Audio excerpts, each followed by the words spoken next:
What's up with the duck with the headphones? Oh shit.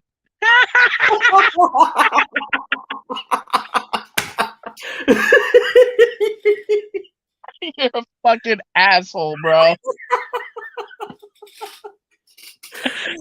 What's up, everybody? It's your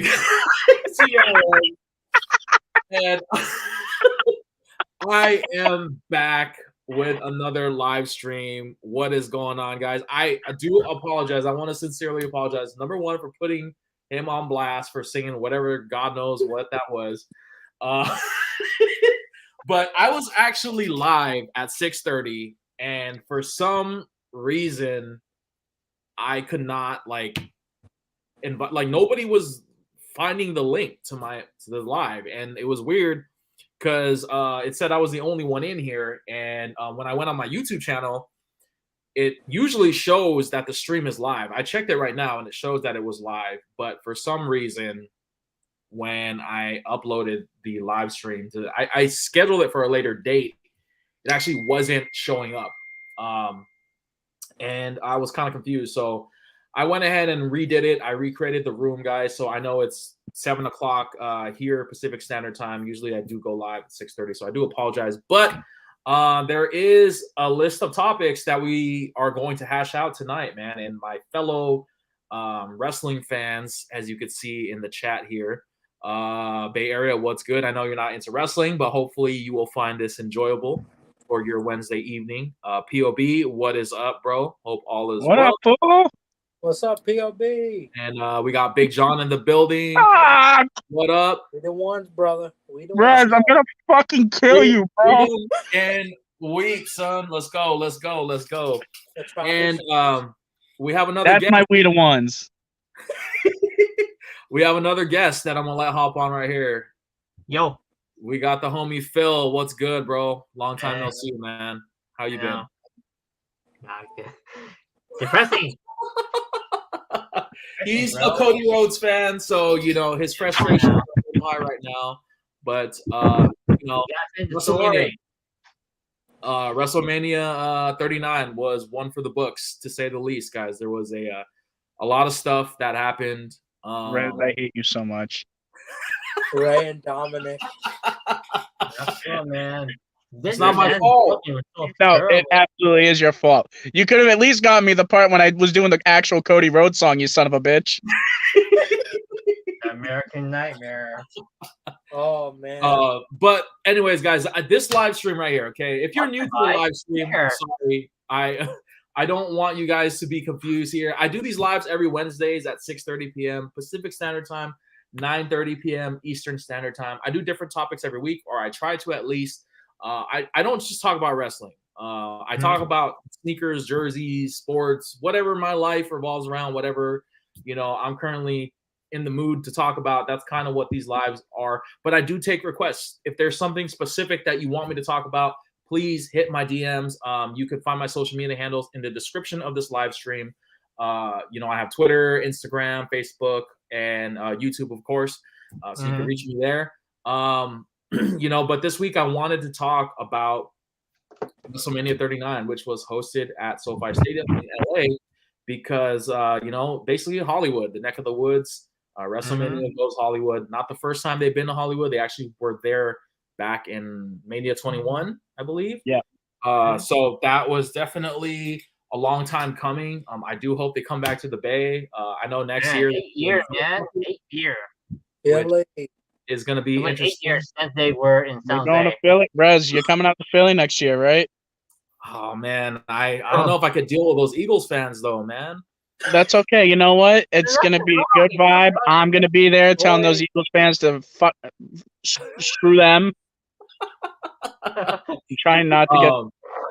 Yeah, POB, it was insane. I don't know if it was great, but it for sure was definitely memorable as all hell. So we're gonna break that down because I have a flurry of emotions that I experienced this past 3 days, Saturday, Sunday, and Monday, of course, the Raw after Mania.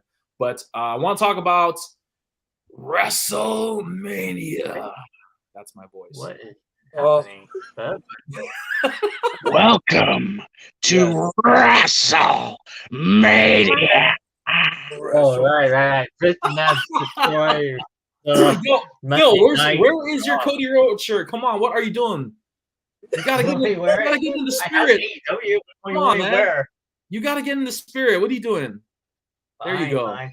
That works. There you go. All right, cool. I love it. Old t-shirt. Phil, I just gotta say, acknowledge me. No. Sorry. That was the perfect response. All right, No. so why don't we start off by talking about night one? We're gonna kind of go over the matches. Let's see. We're gonna talk about some things. We're gonna go through each match, kind of share our thoughts a little bit. But the opening Austin match Theory. was John Cena versus Austin Theory. Obviously, Austin Theory pinned my boy Cena 1, 2, 3 because he cheated, did a low blow, which I was kind of expecting. But what's everybody's thoughts on that match? Well, let's see. John Cena had to do his film. You know that. His movie. Yeah, but he was there. I mean, he was in the match. And So then he had to finish the fast. He had to sponsor it. You know that. That he can't win the title. was the title on the line, or was it just for like? Yeah. What It title? was on the line? on the line. Title's on the line. He definitely wasn't going to win that one. But yeah, I get it. Like it's one of those things where like it serves no purpose for Cena to win if you look at it from a longevity standpoint of character building, because Austin Theory is, still really young and he's got his whole career ahead of him.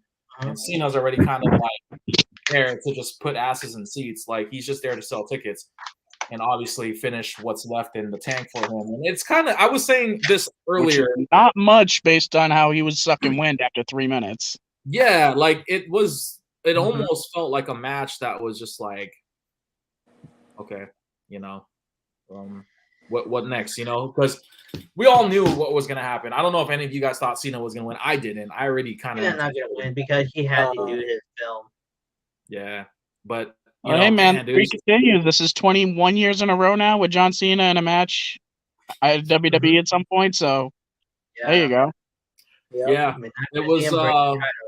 I'm not gonna lie, man. It was kind of hard watching my boy Cena, come out there looking winded like the way he did in certain parts. At least we didn't see his bald spot this time. Yeah, I do. Bring that up. Oh no, Rez. The worst is yet to come for you because I have to get you back. No, you're not gonna. Trust me. But yeah, anyways, like I will say though, I am pissed because I did order the John Cena shirt that he wore at WrestleMania with the G.I. Joe themed shirt, and they actually canceled my order, which I'm pissed about. Did they cancel it? They canceled it because they said they sold out, and I was like, what? Sorry. But they're like, oh, here's what we're gonna do. We're gonna send you the wristbands, we're gonna send you the rally towel, and we're gonna send you the hat, but we're not gonna send you the shirt. What the hell am I gonna do all that without the shirt? Can't do nothing without the shirt. Rez cannot finish this John Cena cosplay for Halloween this year without that shirt. I cannot, and I need to get my jorts. Oh, I got you on the jorts. You want the jorts? I'll get you the jorts. I'm Bison. I saw that. Yeah. But okay, so the next match after that was basically Logan Paul versus Seth Rollins. And, Seth Rollins and Logan Paul. Seth Rollins wins via pinfall against Logan Paul. Obviously that entrance by Logan Paul was something, huh, Rez? Yeah, he was in LA now. Very reminiscent. Very reminiscent of Shawn Michaels. All because of just the theatrics of WrestleMania. It was always over the top. WrestleMania is pretty much the Super Bowl of pro wrestling, so they have to go all out with this one. But yeah, it was an interesting match having Logan Paul's side dude KSI come out there, who's like a YouTube star also, as far as I know, and he came out there. I didn't know who he was, to be honest with you. I didn't know who he was. I just heard the name before. Yeah. And I know he came out in a Prime bottle, which is Logan Paul's energy drink, sponsored drink. His sponsored drink, and he pretty much got was it Frog Splash or on the table, which was pretty cool. I thought that was pretty nice. But yeah, Logan Paul gets curb stomped by Seth Rollins, and he gets pinned. And that was that. So that was an interesting match. You The have to third admit, match. he doesn't know how to wrestle, but he's a jackass in real life. Who? Logan Paul. The Logan Paul. Yeah, I don't care so much for the Paul brothers, but you know, No. they're doing something right. I mean, they're making money. So Yeah. moving on to the third match, which was the 3-on-3. You had Lita, Trish Stratus, and Becky Lynch versus and it was a pretty good match. I thought it was really cool to see Could defend the title. Lita tag teaming again. You know, that was always it's always a treat to see, you know, wrestlers that you grew up watching still put on the show. And not to mention Trish Stratus and even Lita, they still look pretty good for their age considering. Speaking of Lita. Hey Melrose, what rating did you give that match out of 5 stars? Oh, which one? Yeah, I met her too. I met her. Both of them.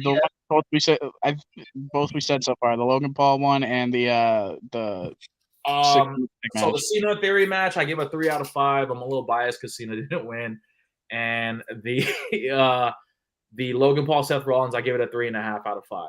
3? I give it at least a 4. 4 is good for me. Just being honest. Okay. Gotcha. What about you guys? How do you guys feel? Logan Paul 4. Cena versus Austin Theory was like a 2-star match. It was competent. Yeah. Mm-hmm. The Logan Paul versus Seth Rollins match, I'd probably give like a 4 out of 5. 4 out of 5. And then the 6-woman tag match, probably like 3.5, maybe 3.25. Yeah, something around there because they could defend the title. You know. Yeah. Okay. Well, the other match that was interesting, the one that I was anticipating, was Dominic Mysterio versus Rey Mysterio. That was great. First thing, what? You said it was weak? Game Thursday. Bro, I thought it was G. Ain't nothing but a G-Man was playing. Exactly. Doug, man. You got Eddie Guerrero in there. Well, the Eddie Guerrero tribute. Yeah, I mean, like, it was a good match. And honestly, this is where you, Adam, yes, I'm pointing to you, because you were saying that Dominic Mysterio was going to beat Rey Mysterio, and I was like, bro, they're not going to make him lose after literally he just got inducted the night before. Like, dude. They're not here's the thing. Here's the thing. I didn't anticipate that they were going to have him feud with Bad Bunny afterwards. Well, they didn't get joint forces with Latina New World Order. Yeah, the LWO. I want that shirt. So I wanted that shirt before, like they brought it back, and like now I want it even more. I mean, I'm not Spanish. I'm like whiter than snow in Alaska, but I fucking love that shirt. Now I guess Well, I mean, I'm glad it turned out the way it did because Ray was getting screwed in the match left and right. You know, of course, without Damian Priest and. That's why when I texted you, I was like, "Bad Bunny's the MVP," and you're like, "Oh, yeah, he is. Even though you're gonna host Backlash, and you're gonna be in the match." So, right. We'll get to that. We'll get to that. But basically, Rey Mysterio ended up winning. I give this match a 4 out of 5. I like the fact that like Mysterio won. Not only did he win, but I think he won in good fashion, considering Bad Bunny was commentating for the Spanish ringside and pulled the chain that Dominic Mysterio just pulled out of nowhere. And also, I like the fact that I'll jump into that part later, but you know, I like the way it turned out.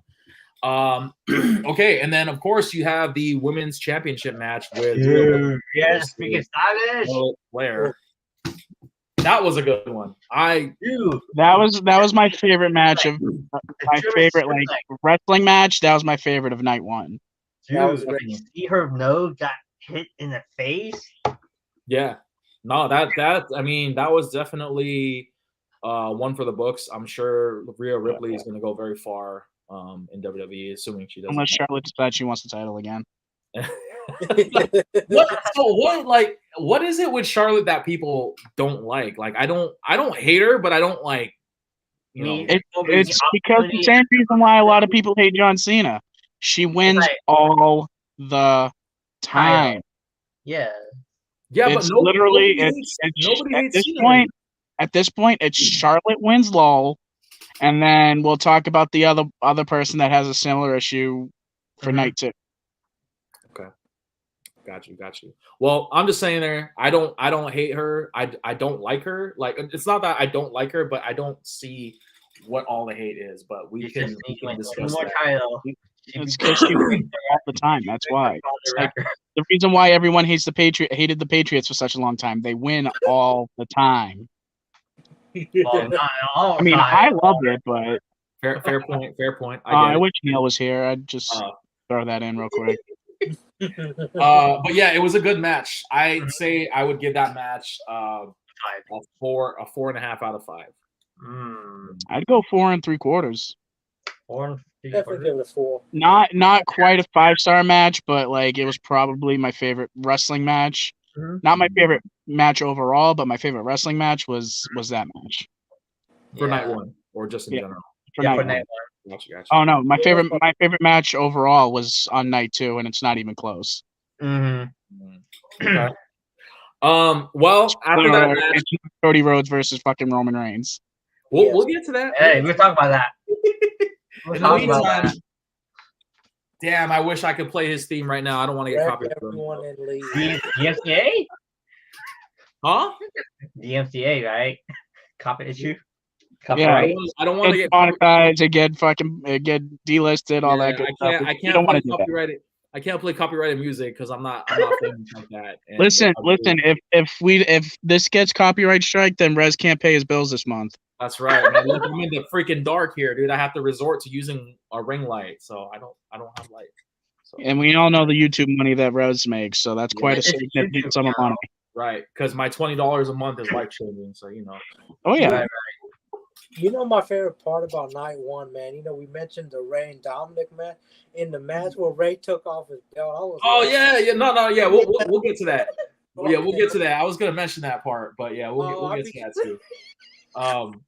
All right, so the next after the Ripley Charlotte Flair match, the filler match wasn't even really a match, but the Miz, for those of you who don't know, was hosting the show with Snoop Dogg, and I guess the Miz wasn't scheduled to be in a match, but it just so happened that Pat McAfee was there and was basically in fighting gear to compete against the Miz. And Can we just talk about for a second how Pat McAfee's role at this point in WWE is just to pop Michael Cole? They never tell him he's showing up, and then when he does, Michael Cole just like is having a religious experience whenever Pat McAfee shows up. That's why Corey Gray was being a dick toward Pat. Yeah, because Corey Graves is like, oh shit, this guy's actually better at announcing than I am. Yeah. I'm not the biggest Corey Graves guy. Like, I never really liked his style of commentating. I liked him in NXT, but on WWE, it's on like main roster TV, it's way too much. Mm-hmm. Yeah, I'm not too fan of it. But yeah, basically, Pat McAfee comes out, wrestles the Miz, and it was kind of like a squash match, basically. Miz McAfee insulted the business. Kind of ruffles him a little bit. Then Miz kind of like walks out, like, "Oh, I'm not doing this." And George Kittle, San Francisco, that's right, this guy was on the side, ringside, and he's like cheering, and of course the Miz shoves him. And in good WWE fashion, when you shove a special guest, especially somebody who's like George Kittle, they somehow enter the match. So Kittle takes off his jacket, jumps over the rafters, and him and McAfee just kind of lay it on the Miz, and Miz ends up getting pinned 1, 2, 3 from. Hey, so let me just ask a question real quick. Why does WWE hate the Patriots too? Because when they did the same thing with Rob Gronkowski, that security lady was about to tackle him back into the third row. George Kittle comes out, and it's like, oh no, he's fine. It's because the tuck rule.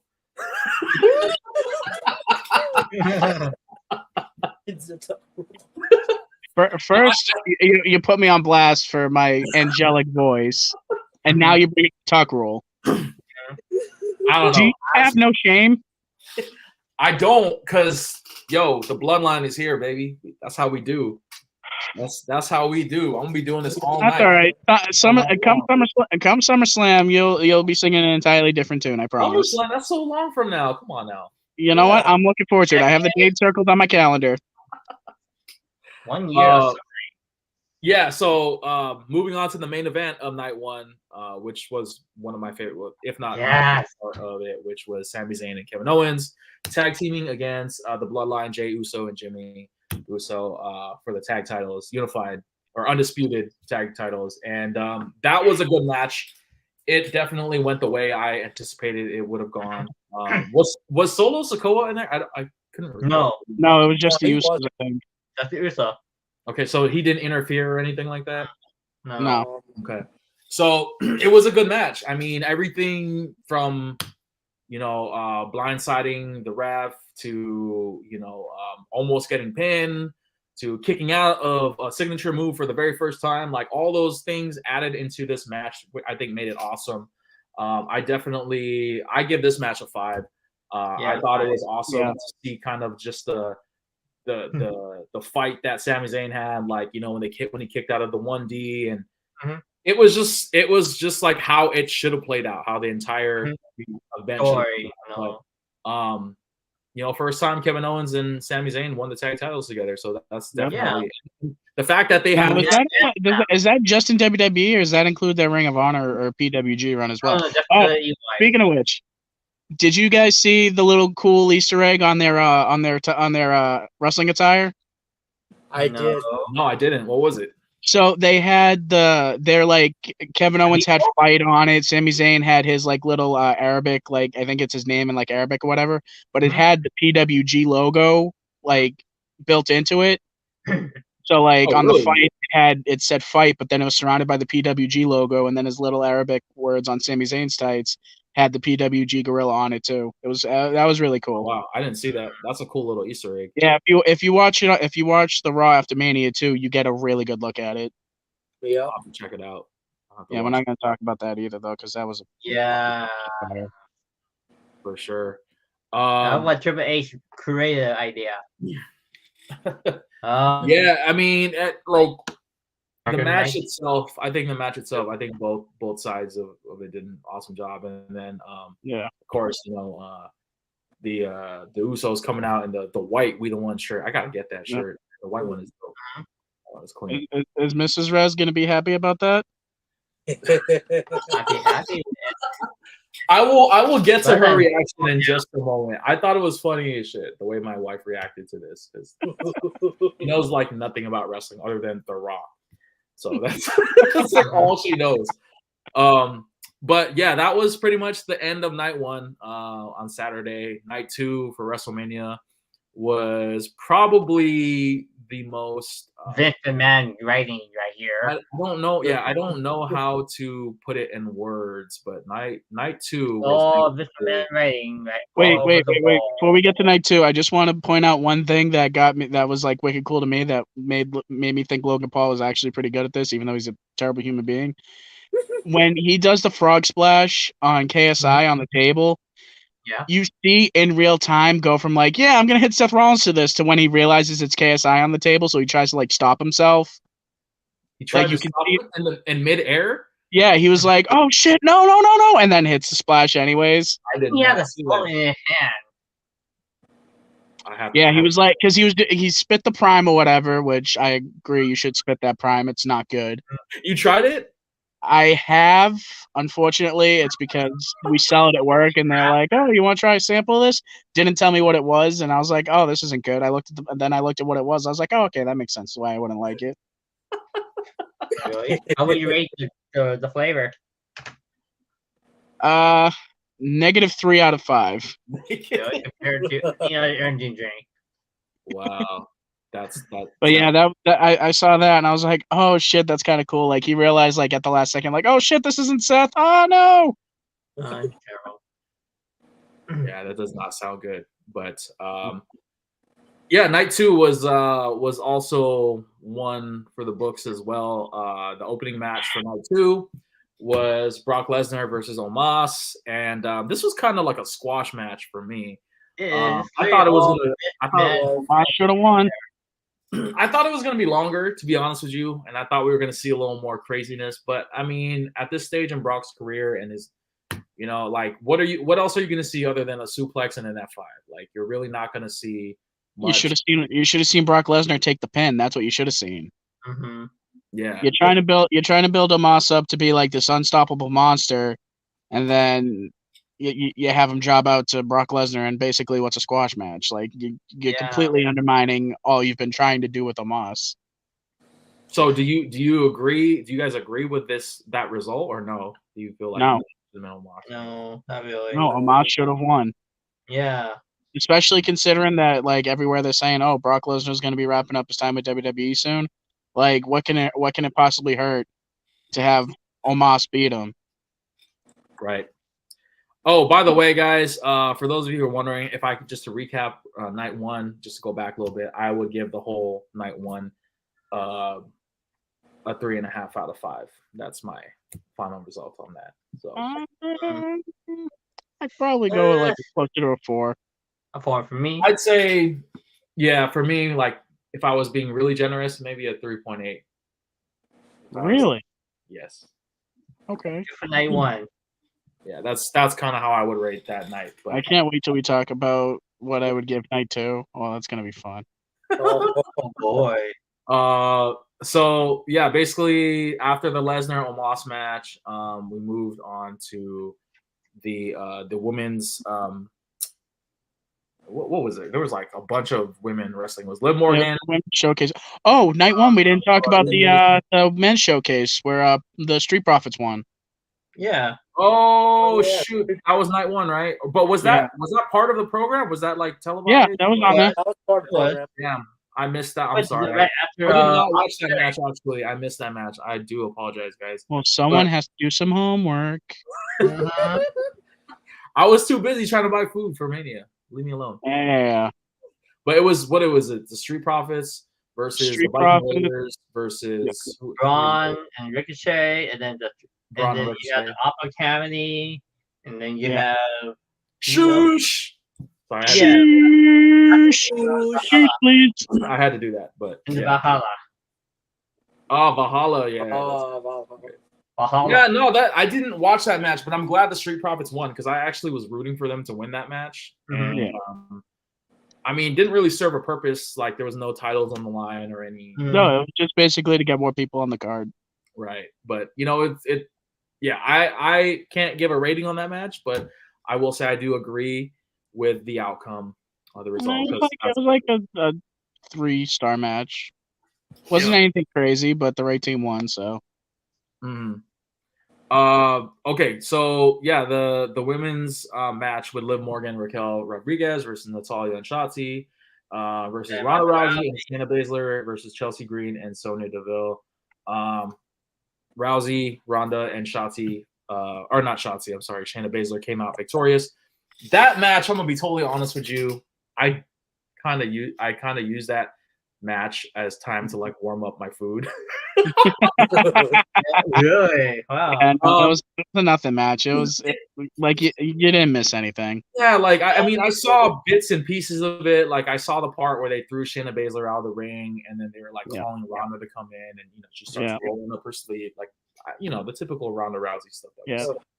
I'm so disappointed with what WWE has done with Shayna Baszler. Yes, she has the potential to be like one of the most like just dominant badass like male wrestlers on the roster, and they just did not do it at all. They had her bite Becky Lynch's neck at one point. Really? She did. Yeah, she bit her neck, and they had fake blood in her mouth from biting her on the neck. No way. Yeah. Oh yeah, it was terrible. It was. It was like 2 years ago, I think. What the heck? Oh yeah, and what during the on the what was it? It was definitely during Thunderdome. Yep. I didn't watch that. I didn't see that. Yeah, it was. I know what you're talking about. Yeah. She laid out Becky Lynch, and then like they just show her like biting her neck, which doesn't make any sense because she wears a freaking mouth guard. So how much damage are you really gonna do with a mouth guard? Maybe she bit through the mouth guard. Who knows? You never know. Sharp incisors. Yeah. But that match, I gave it a 2 out of 5. Yeah. I wasn't impressed with it. I just thought it was too much, and there was really no purpose other than putting people on the card, kind of like the other match on night 1. But at least with the men's one, like the Street Profits one, and I love the Street Profits. Yeah. Whenever I have a solo cup, I hold it up like Montez Ford, just because. Like, it's weird when I'm just sitting in my house and just hold it up. Like, it's a little weird, but it's okay. They want to smoke. They do want to smoke. Right. All right, moving on to the next match, which was definitely one of my favorites of night 2. It was the Intercontinental Championship match with Gunther 5 stars versus 5 stars versus Sheamus. That match was really good. I give that a 5. I mean, that's my favorite match, like, overall. Yeah, like, was everything you could ask for as a fan. It was entertaining. It was off your seats type of vibes. The energy was there. Gunther played the heel role really well, kind of just waiting it out, letting McIntyre and Sheamus kind of go at it themselves. The storyline was good. I think and Gunther, like, definitely one of those talents that kind of reminds me of what's his face. He's not in WWE anymore. Oh my gosh, I'm blanking out right now. No longer WWE. No, what was his name? The guy that spins everybody like all the time. Cesaro. Yes. What the hell, man? My brain is right. AEW, man. He's an AEW. Kind of reminds me of Cesaro. He's the Ring of Honor World Champion. You put some respect on his name. Well, I don't watch any other wrestling programs other than. No, you know what? That's your problem. That's a Rez problem. Who was that? Not my problem. Me and Claudio. Is that him and is that you and Claudio? That's awesome. Yep. As long as that's not MJF, I'm good. Hey. Oh my God. No. We're not doing that tonight, Rez. We ain't talking about that tonight. Nah, not tonight. Not tonight.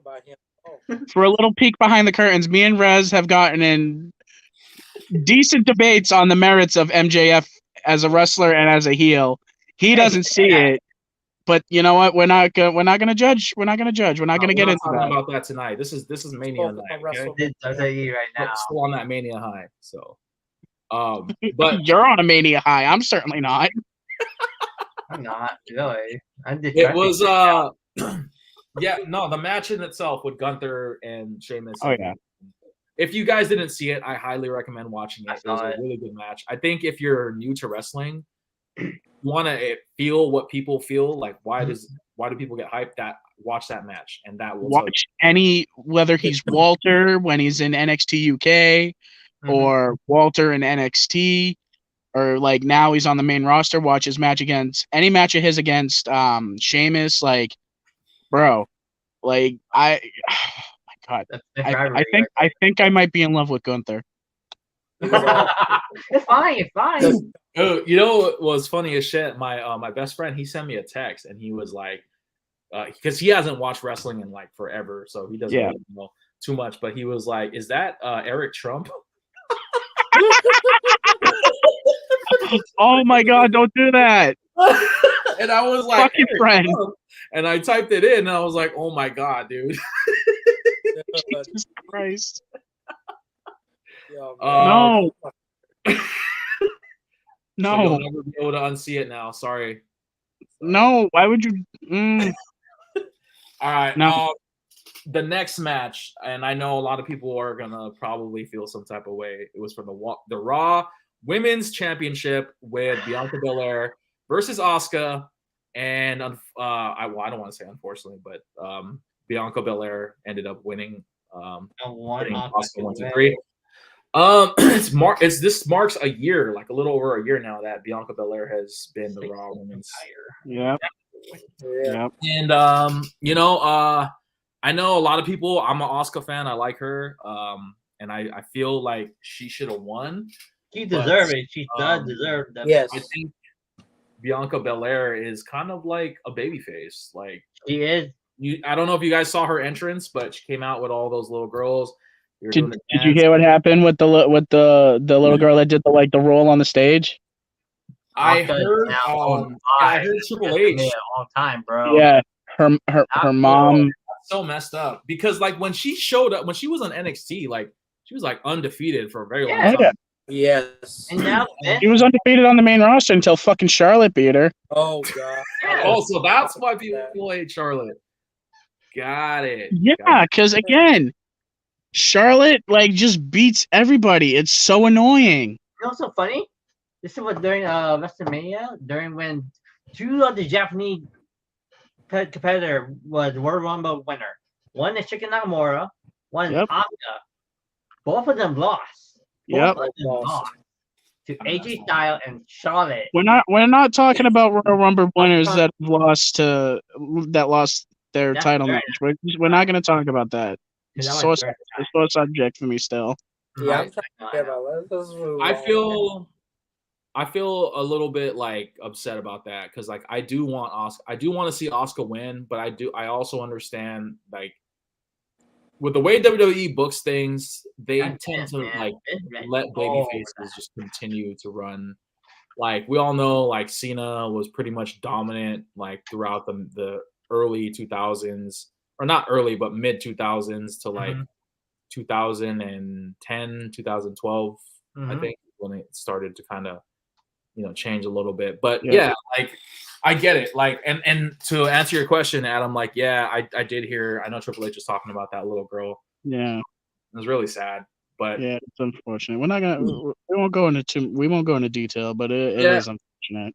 It's just really sad to see like what happened, but it was really nice to see that little girl have that moment. Yeah, because I'm sure she's gonna grow older and look back at this and be like, "Yo, like who knows? She might be." Even before I found that out, I was like, "Yo, that girl is cool as shit. She gets to dance with Bianca Belair and like gets like the spotlight shined on her. That's cool as shit."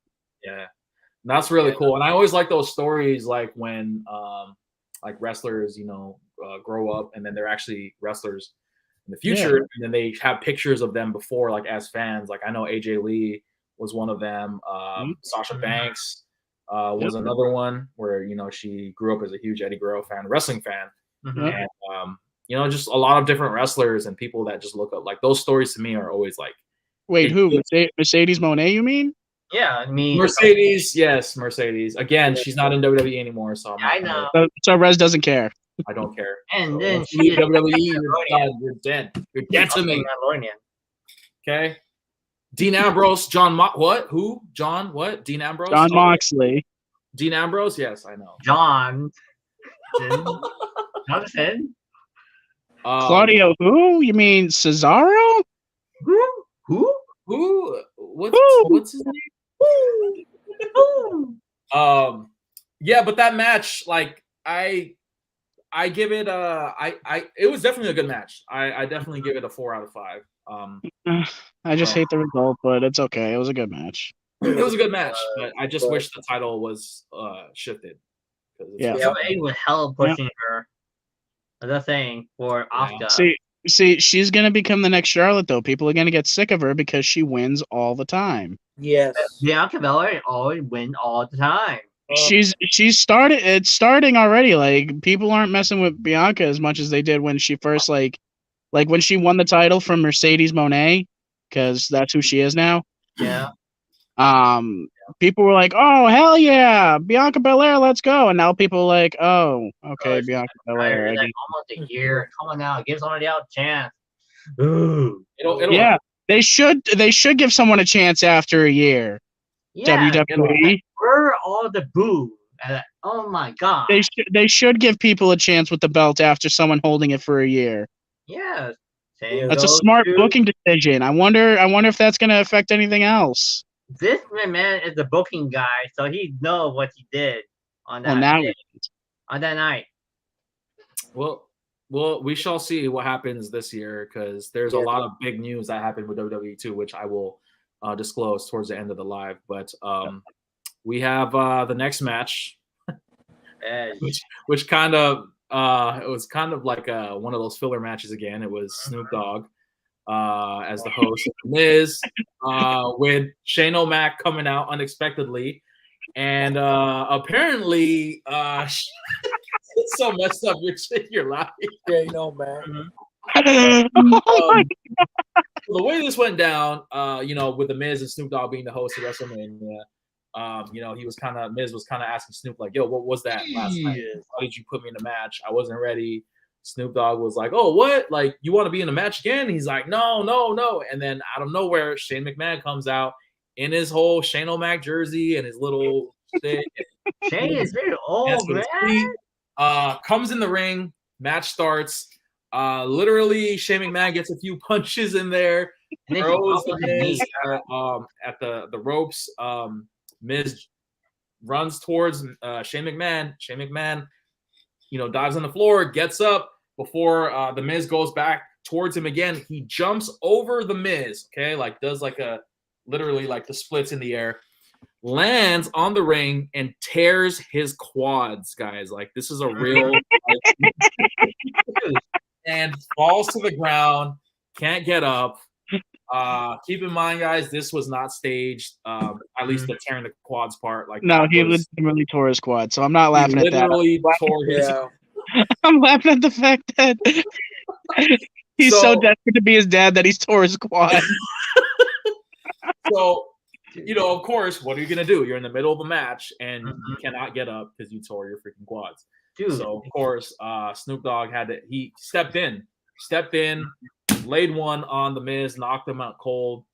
Ends up doing a people's elbow, or the greatest people's elbow of all time, by the way. And ends up pinning the Miz again, 1, 2, 3, and Snoop Dogg undefeated at WrestleMania. Let's go. So definitely kudos. I gotta tip my hat off to Snoop, man, because like he improvised that shit like to a T. Like the night could have went really bad if that shit did not pan out the way. Fucking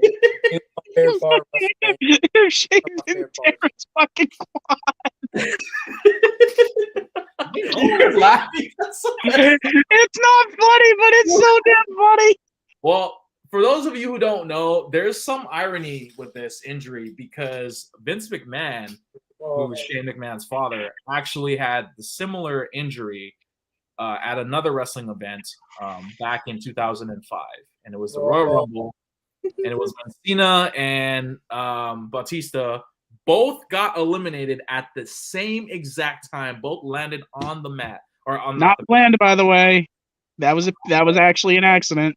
That was an accident because Batista was supposed to win that match, and Cena and Batista both landed at the same exact moment. Vince McMahon comes out furious, doing his little McMahon strut, rolls in the ring, and I guess as he's doing that, he bumped his quad and he tore it. It was both. He blew both quads. Blew both of them out because the moment he gets up, he falls on the ground and he's just kind of sitting there looking at them like, what the hell? But he legit like got injured the same way Shane McMahon got injured. Oh my god. Yo, what's up, fool? What up? What up? Yo, what up? What's up, fools? What's going on, guys? What's up? I hear you guys talking about how Vince tore both his quads at the same time. Oh yeah. Legendary moment in professional wrestling. I'll never forget that. Yeah, man, that was funny. I mean, I don't mean to laugh at Shane McMahon getting hurt. Like, legitimately, it's unfortunate that happened, but goddamn, that shit was fucking hilarious. Again, guys, it is a scripted product, but sometimes things don't pan out the way you intend them to. Oh no, that's very true. But we'll talk about later in that Hell in a Cell match. That was not scripted. Yes, we will get to that. Scripted. But the match itself, I mean, it was one of those like piss break matches. Like, oh, I gotta go to the bathroom. Speaking of which, I gotta go use the bathroom. I'll be right back. Okay. I give that match a 2.5 out of 5 because for Shane, just because. Well, no, Snoop Dogg versus the Miz, just because the way it turned out. I give that a 1. He ended it. I mean, it was definitely funny. I like the Snoop Dogg. Dude, that people's elbow was the worst I've ever seen in my life. What? I mean, my That goodness. was one of the best people's elbows. Mick Foley gave a better people's elbow than that. What? That's so messed up, dude.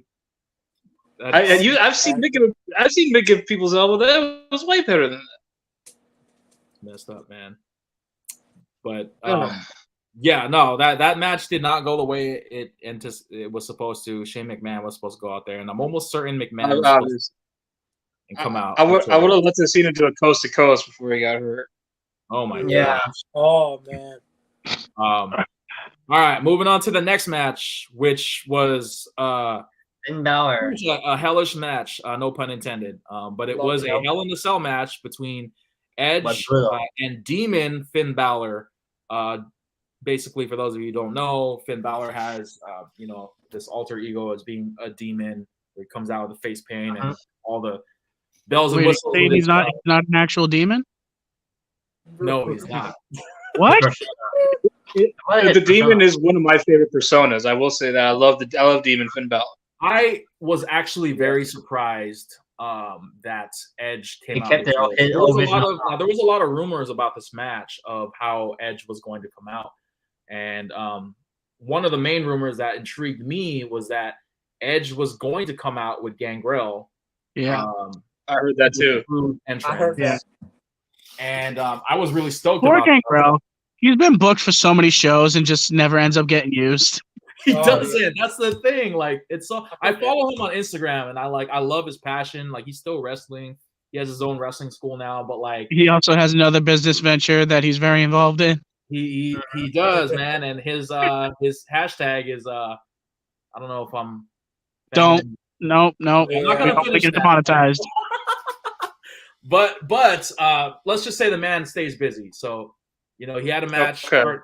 He was supposed to come out with Edge in this match, but no, he came out with this weird looking, almost looked like a. Wait. Are we just gonna skip over the fact that he used fucking Slayer? Well, I was gonna get to that. But you brought up the disco ball skull before you brought up Slayer. Disrespect. Come on, man. Slayer. You don't talk to the tribal chief that way. Acknowledge him, Adam. Wise man. I'm Latino, so I say tribal jefe. Tribal jefe. But yeah, he comes out with Slayer, and he's wearing like this disco ball like mask, and with wings. It was like a skull. It was like what Kanye wears, like when he comes out wearing that freaking disco whatever mask. Yeah, it kind of was. But I thought it was cool. I mean, I just thought it would have been cooler if he came out with Gangrel. I would rather get Gangrel than the disco ball skull. Yes. At least he came Slayer, so. At least Slayer was a nice touch. I will say that. Yeah, I was not expecting that. I was like, all right, Triple H, I know he's big into heavy metal or whatever. This is one of the few times where it actually worked. Mm-hmm. Yes. So I wish they would have actually gotten into the chorus of that song because that's a great song. Yeah. Well, the match itself was crazy, and I know there was some legit injuries in that match. I know Finn Balor suffered some lacerations to his head. Did you see? Did you see the pictures of it?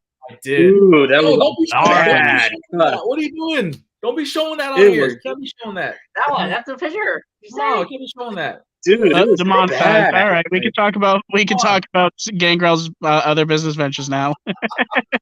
No, this is the thing because when it happened, I couldn't tell how bad it was because of the face paint. Because the face paint wasn't showing all the. I mean, you saw his I guess we'll say bodily fluids because I don't know if the B word is allowed on YouTube.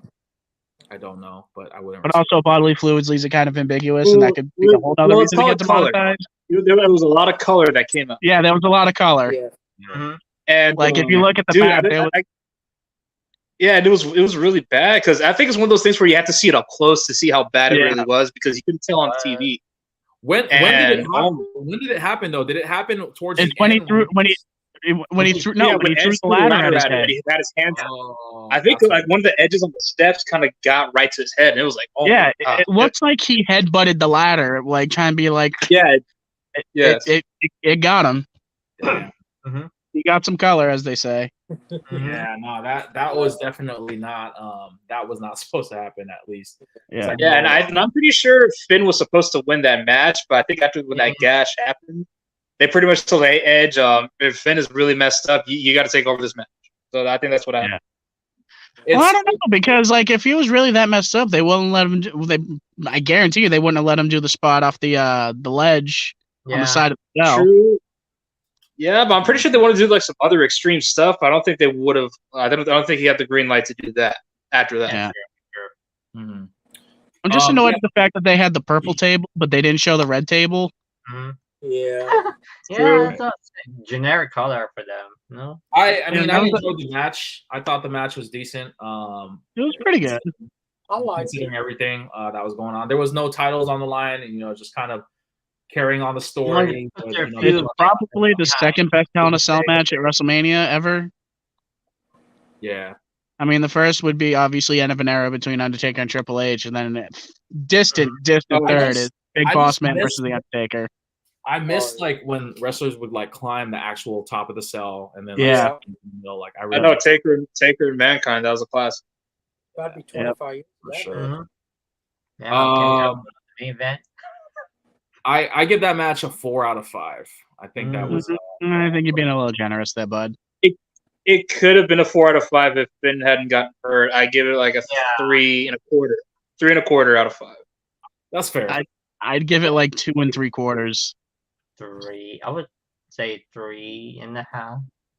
That's 3.5. Okay. It's because like you could see that they had like a lot more stuff planned. Mm-hmm. So like just looking at it from that aspect, like damn, that it was like all right, but like they could have done so much more.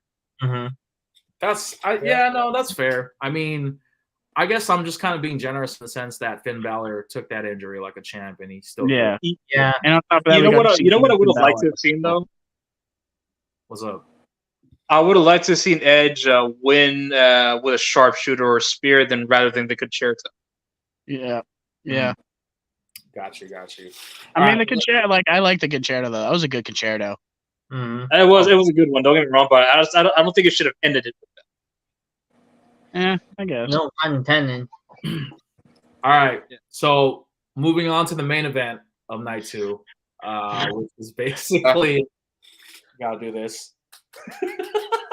Cody Rhodes, the American Nightmare versus the Tribal Chief Roman Reigns for the WWE Championships, and everything was on the line. This match definitely surprised the hell out of me. At least it surprised a lot of people. Everything that played out the way I thought it would, except towards the end. Comes out being remaining as the WWE Undisputed Champion. It was one of those matches. There was definitely a lot of interference. There was definitely a lot of back and forth between both, Cody and Roman, and the storyline panned out the way I thought it would. But towards the end, that's kind of where I had the WTF moment, because Solo Sikoa. Well, let's just backpedal a little bit. So the beginning of the match, the entrance starts. Roman Reigns comes out, doing this whole thing. Cody Rhodes comes out. Crowd goes crazy. He gives his weight belt to -1, the leader of the Dark Order. Yes. And no, it was just really sad because Cody Rhodes' family was there, his wife, his sister, bruh, was there. You have fucking -1. You have Brody Lee Jr. in crowd.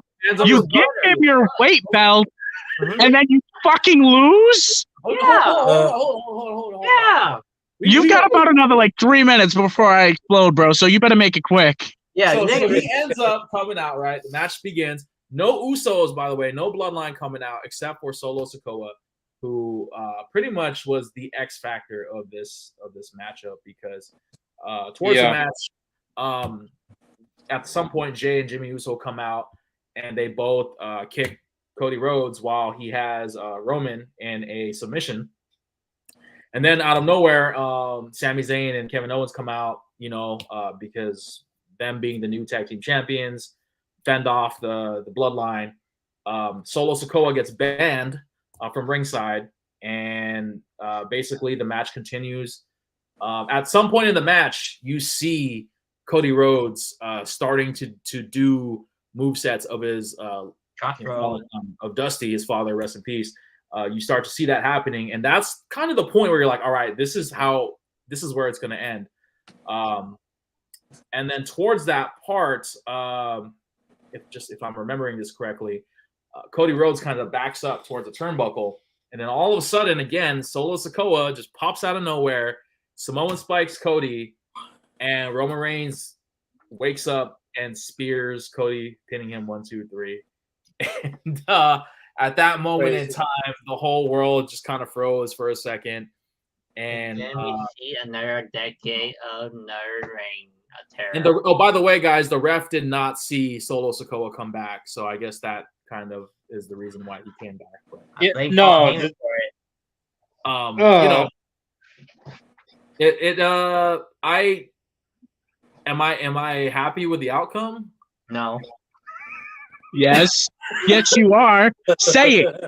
Say it. You know.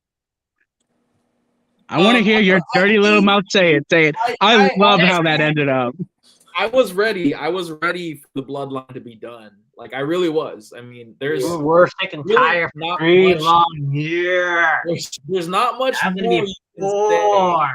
I mean, look at the opponents that Roman and the bloodline have defeated over the years. John Cena, household name. Brock Lesnar, household name. Yes. Edge, household name. I mean, who else? Like, the list goes on. Like Drew McIntyre, household name. You know, like all these big stars.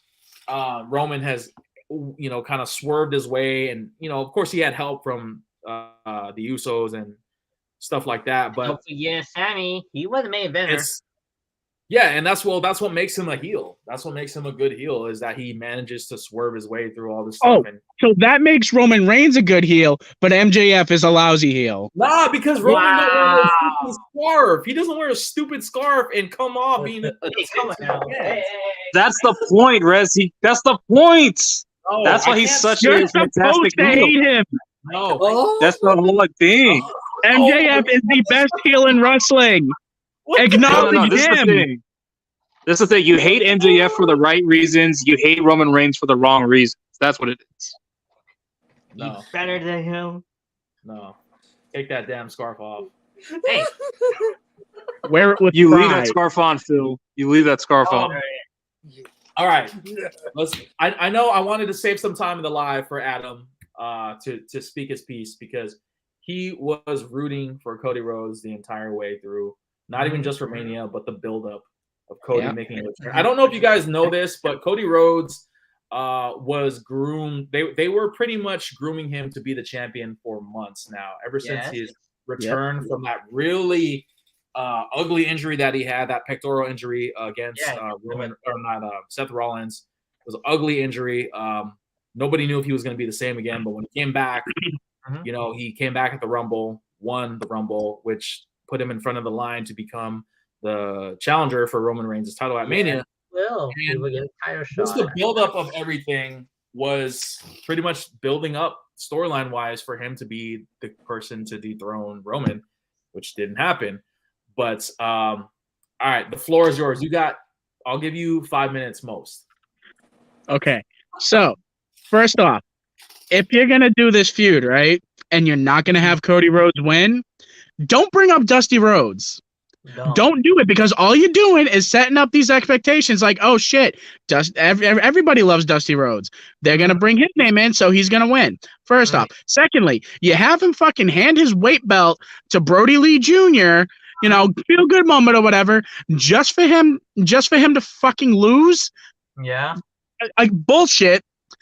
Thirdly, Roman Reigns has literally never fucking won any of his matches by himself. Yeah. Like every single time it's with the fucking bloodline. It's bullshit. I'm sick of it.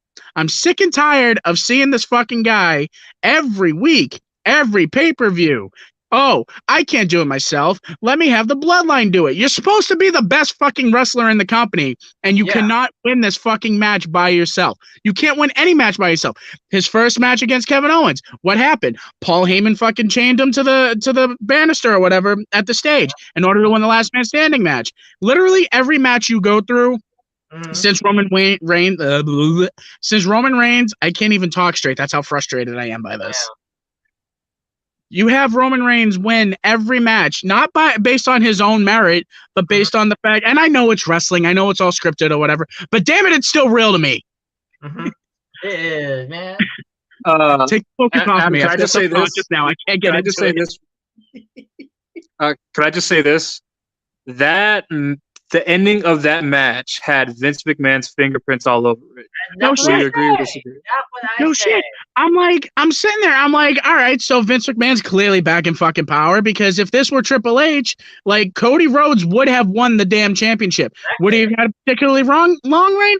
Maybe not. But you build this whole moment up for months, ever since November or September or whenever it was. You build this up. You have Cody Rhodes hype packages. Oh, he's going to be in the Rumble. You already tell people who pretty much he's going to win, enter at number 30, and he's going to win. And you're just going to have them blow it for him? What? Oh, Roman Reigns needs to hold the title for 1,000 days. Fuck that. I'm sick and tired of fucking Roman Reigns. He has as much he has as much heat with me now as he did when they were trying to force him down our throats as a fucking babyface. Because what they're doing is they're completely undermining literally everything they try to do with their world championship. Your world champion is supposed to be your best wrestler. He wins it on his own merit. And don't give me that fucking shit-eating grin. Don't give me that shit-eating grin. Fuck you, Rez. I'm sick and tired of people like you shitting on MJF saying, oh, he's a lousy heel, but Roman Reigns, who can't do anything on his own. Yeah, true. Fucking, he's fantastic. Bullshit. I'm sick and tired of this. I want just once Roman Reigns to look fucking human. He's not superhuman. He's not Superman. You can't have him win every single time just because he has his people. And I'm sorry. Let's go through real quick how the match should have ended. Okay. You were going good up until Solo Sikoa once Solo Sikoa got ejected, I knew the fucking fix was in. I knew it was bullshit. Here's what should have happened. Solo Sikoa should have been there for the entire time. Maybe have him, pull his feet out from underneath him, whatever. Pull Cody's feet out from underneath him, whatever. Fine. Here's what you do. You have the Usos come out. Usos, Solo Sikoa, they're all beating down on Cody, whatever. Kevin Owens, Sami Zayn comes out. Here's what happens. Kevin Owens, Sami Zayn, somehow Jey Uso gets left behind. They take out Jimmy Uso. They take out Solo Sikoa. You have Jimmy Uso there, who has been probably the main character of this story besides Roman Reigns. Literally, they were been building up. I'm sorry, I still can't talk. They've been building up Jey Uso as the guy who's going to take out Roman Reigns. Yeah. So here's what you do: have Roman Reigns, Cody Rhodes, Jey Uso in the ring. And I know they already did it with Sammy, so the luster's kind of off the rose, the bloom's off the rose a little bit. Where are you going, Rez? Listen to this fucking truth bomb I'm about to drop on you, bro. Sit your ass back down. You have Jey Uso have a chair. I'm here. Roman Reigns is pushing them, saying, "Oh, what? You guys lost the titles. You can't fucking do anything right here. You're gonna do this." Much in the same way that they tested Sami Zayn. You have Jey Uso stand there with the chair, not going to do it. Roman pushes him one more time, pushes him too far. Cracks Roman in the back with the chair. Then Jey Uso walks off. Everyone else is like, what the fuck is going on? Then you have Cody Rhodes hit his crossroads, either once, twice, 3 times, what have you. You have Cody Rhodes win the title, and then that's the end of the bloodline. The bloodline has been going on for 3 years, going on 4 years. I'm sorry, I love the storyline, but it is going to go on way too long now. This is what WWE always does. They have a good thing, and they fucking ruin it. They ruined Austin versus McMahon. They had it go on for too long, and then they ended up having the swerve at WrestleMania 17, completely ruined the story. This is a consistent booking pattern, and I don't know why I'm so frustrated by it, but I very rarely have ever been emotionally invested in fucking wrestling anymore, and this is one of the few times I have, and they basically threw it back in my face. And I hate that shit. I'm good. Yeah. Well said, my friend. Oh, it was loudly said. I cursed more than a sailor, but you know what? God damn it, I don't give a damn. I could say it way more eloquently if I had time to like write it out or like whatever and not swear nearly as much. But I just, oh my god, I hate this so much. No, you said it perfectly. And to recap that, you know, the match itself I thought was great. I thought it was. It could have ended the Bud Light arc. It was an amazing match. I give that I'm going to give that a 5 out of 5. It gets a -5 out of 5 for me. -5. Yeah, for Brooks, for -1. I give it a 5 out of 5. It was a 5 out of 5 match until the fucking end. Yeah. And then it went complete opposite direction. But I mean, I give it 4 3/4. But I mean, don't you think though, like,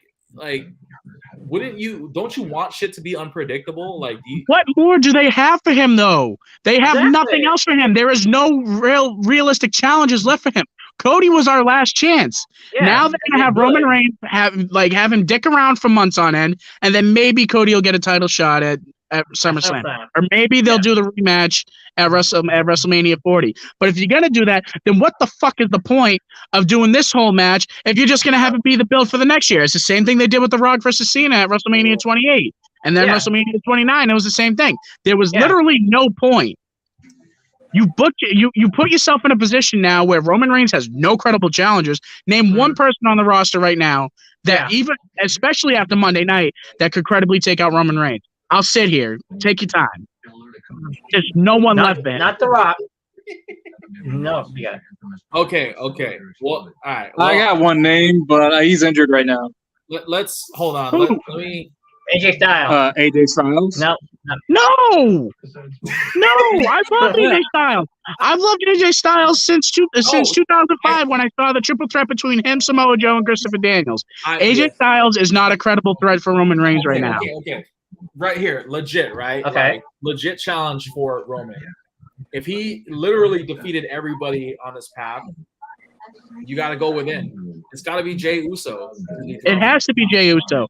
But right now, I mean, again, WrestleMania 40 is a year away. I'll give him the chance to have it build up. But right now, Jey Uso is not it. Cody Rhodes was it, and they blew it. Okay. I agree with you there. Cody Rhodes should have won that belt, and it was really just a bad ending because the match itself was so good. The story of the match was so good. Even the interference angle with the Usos was really good. I like that part. But then it's like all of a sudden Solo comes back with a hoodie. That doesn't make sense.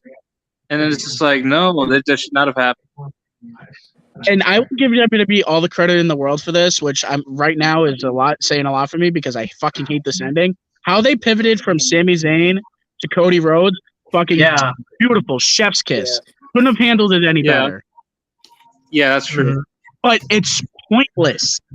There's literally no reason now for you to care because, again, unless they build up Cody again, which they're not going to, at least for a while, you have nobody. Okay. You have nobody, and I'm furious at WWE right now. Let's move on. Yeah. Both nights. The worst moments. Okay. I've already.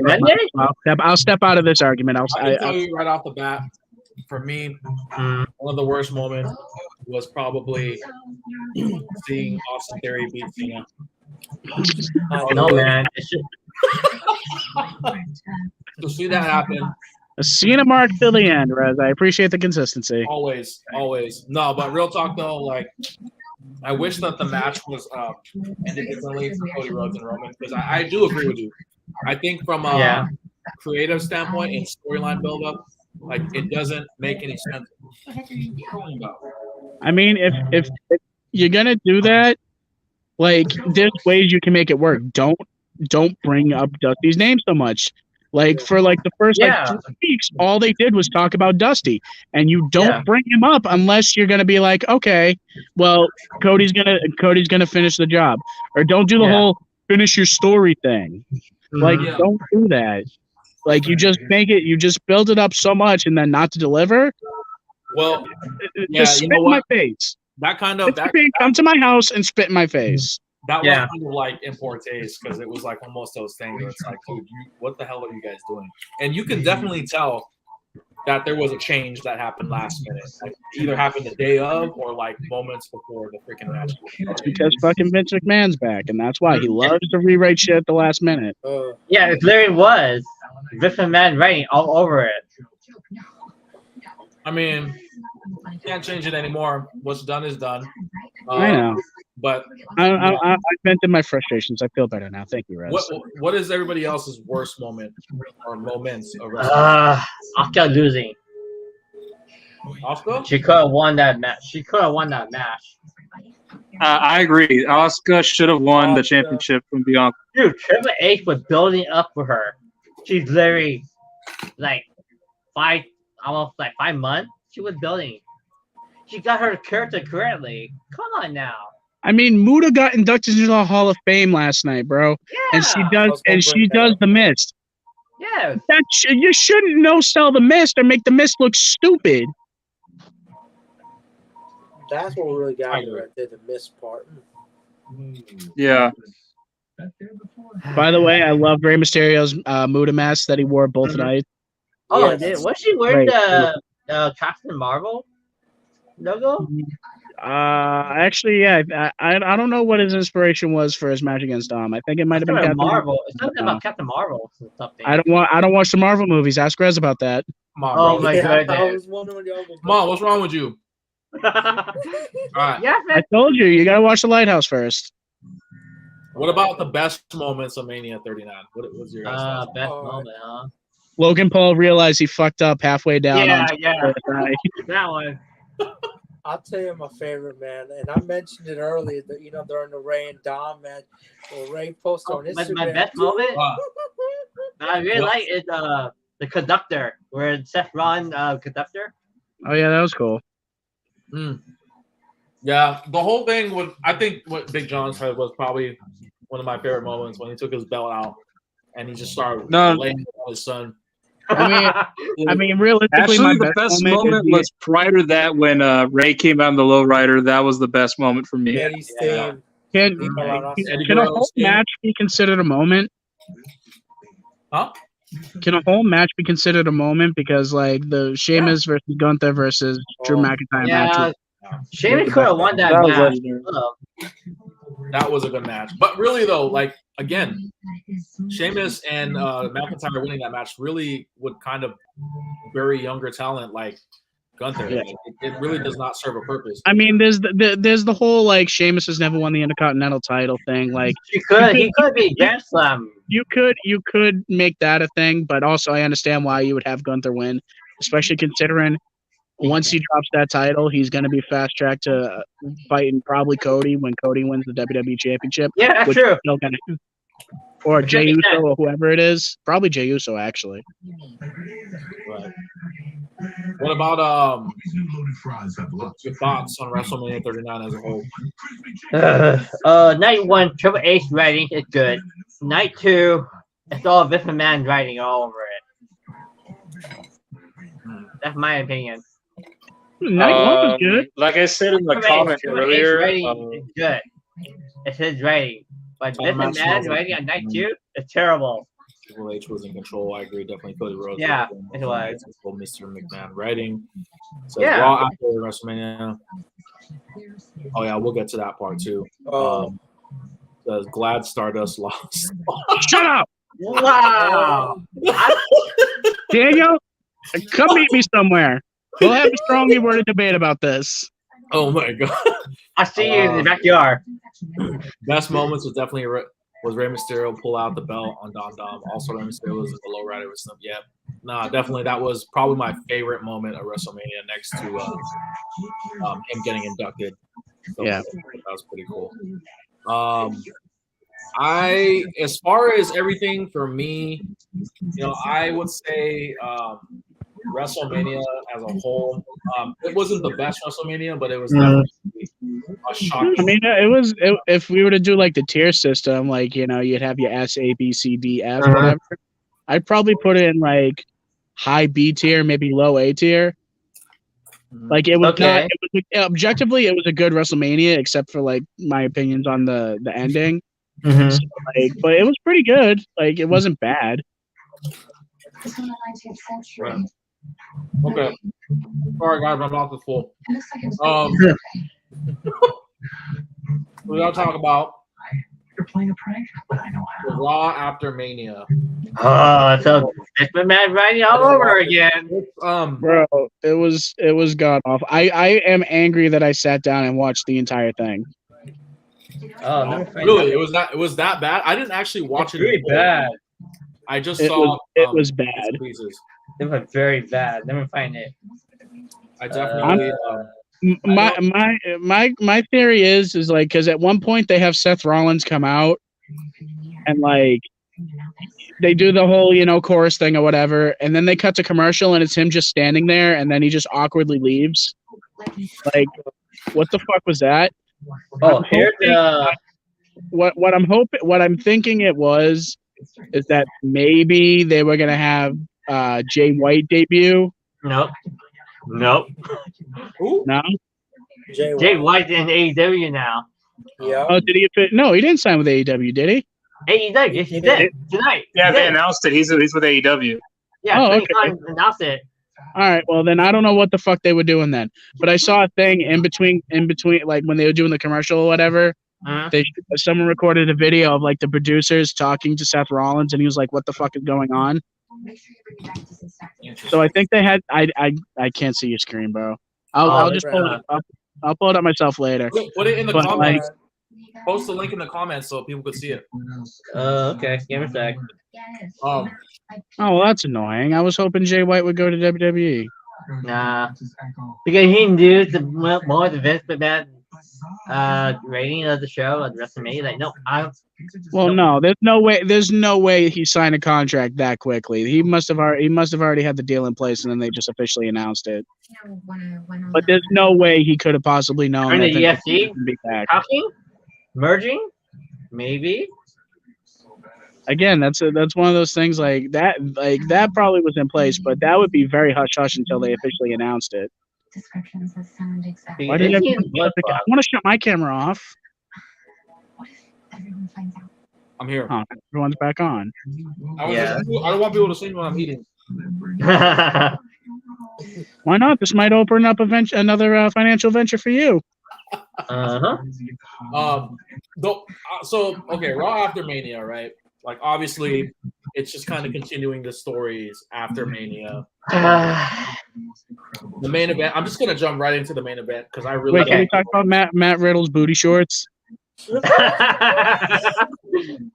So, yeah, no, Matt Riddle, man. Like, I'm not a fan of him. I like bro. I just think that he's like one of those guys where it's like, what the hell are they doing with his character?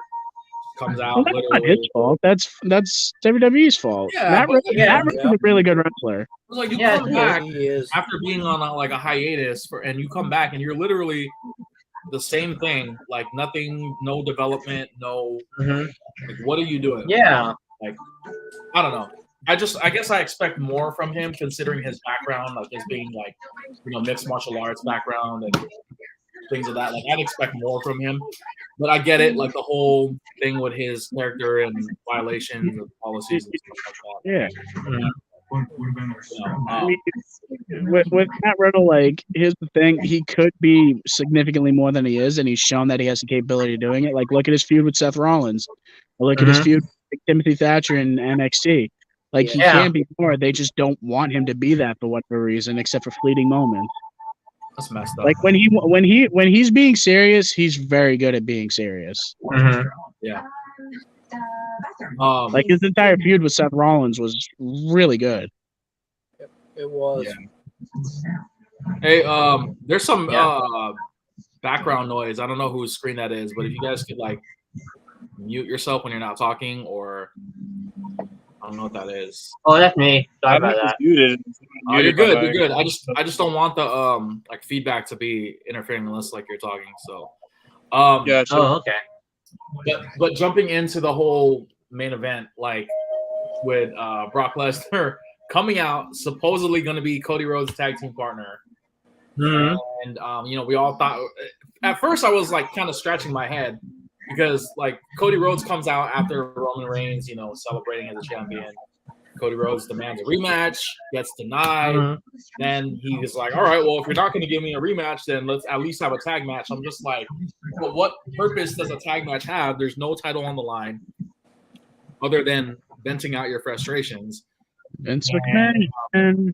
He comes out. Paul Heyman goes, yeah, we'll accept your tag match under these conditions. And basically, Brock Lesnar comes out as his tag partner. Right before the match is going to start, he pretty much gets he F5s Cody, and repeatedly. Yeah, and he just manhandles Cody throughout the ring, and I don't really understand like what the purpose is of doing that, but because Vince McMahon has a hard-on for Brock Lesnar. and I know. I was reading like reports of like why this happened, why Lesnar did what he did, and they're kind of doing it to pivot, to basically pivot the story feud between Roman and Cody away, which to me is like, okay, that's kind of crappy because you're doing that in poor taste, dude. So what are we looking at? Oh yeah, side by side comparison. Yeah, it's almost. I don't want fucking Cody compared with Cena. It's a reach, because I get it. Like when Cena lost to The Rock for the first time, what was that? 29 WrestleMania 29. 28. And literally comes out to congratulate The Rock, and then Lesnar comes out after making his return after being gone for so long. It was just one of those things. Don't get me started on the whole Rock Cena thing, because like 29 was a like I won't get into it. It'll be another rant for me. But CM Punk should have been in that match. Who at 29? Yeah. Yeah, CM Punk should have been in the main event for sure. Yeah. The main event. That's debatable. Hey, Phil, could you turn the volume down there? Sorry, yeah. I don't want to sound like an asshole, but like. I just want to make sure there's no like delay in feedback. Oh. Yeah. Yeah, could you turn because we could hear your TV.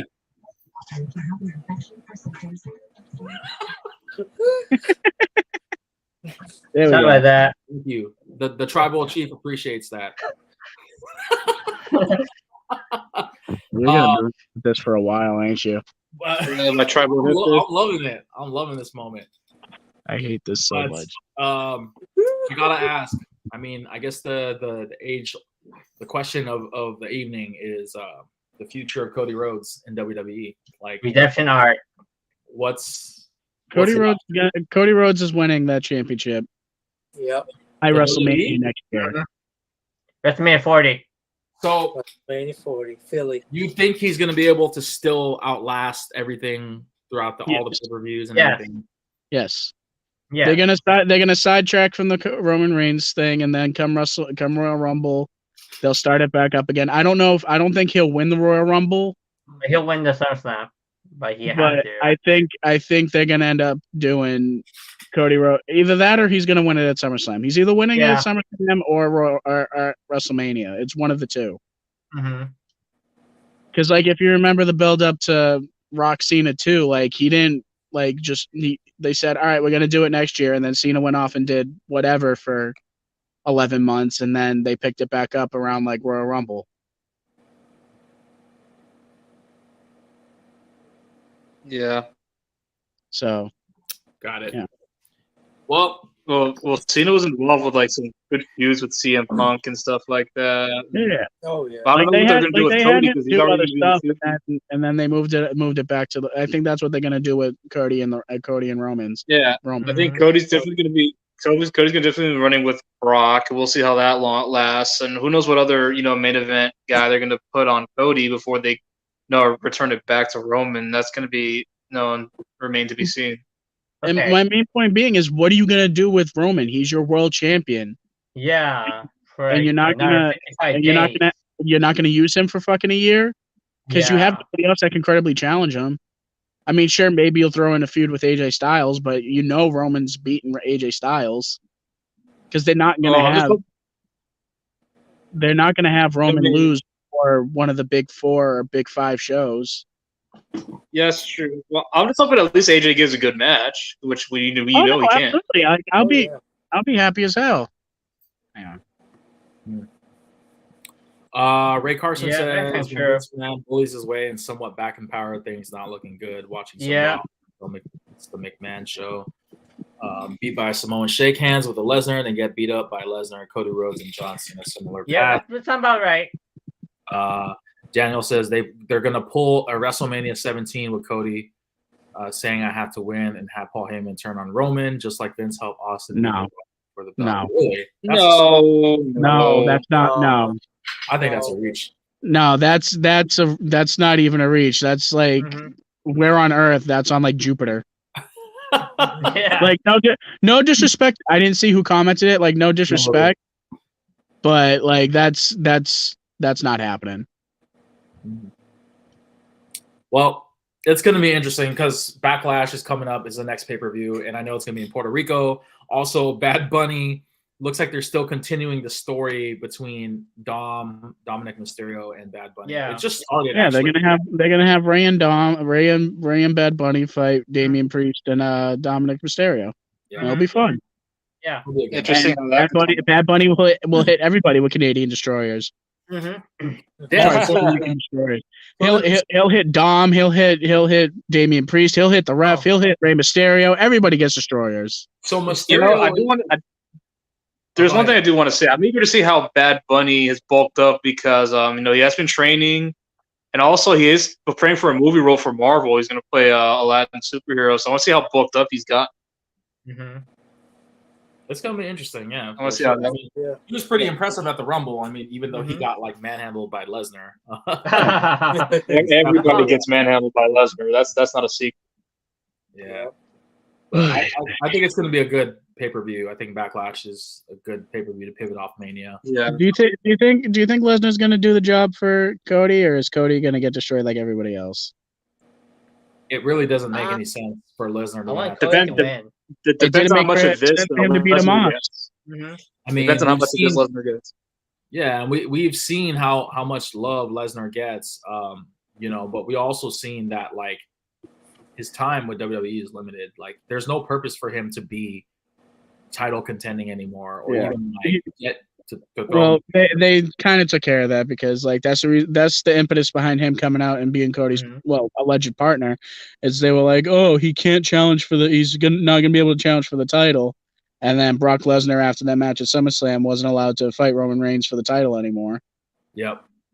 So that's kind of scrapped. So I hope that Brock Lesnar will do what's best for business, because clearly Cody's best for business right now, and I'm not even just saying that because I like Cody Rhodes.